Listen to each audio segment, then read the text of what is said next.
In this tutorial, I'll show you how to use Payoneer with Etsy payments in a simple and practical way. First, understand this.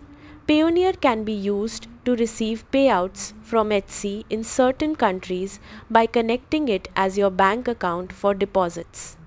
Now, if you want to use Payoneer with Etsy payments, here's what to do.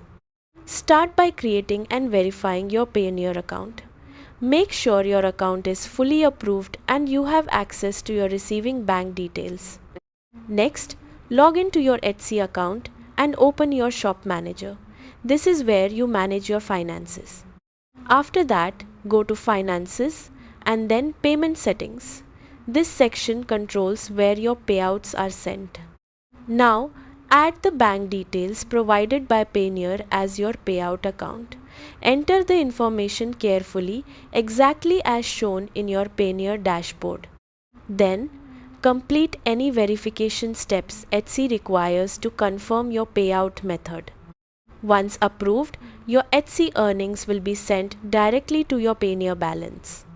Also, make sure your name matches exactly on both accounts and keep an eye on currency conversion fees if you're receiving payments in a different currency.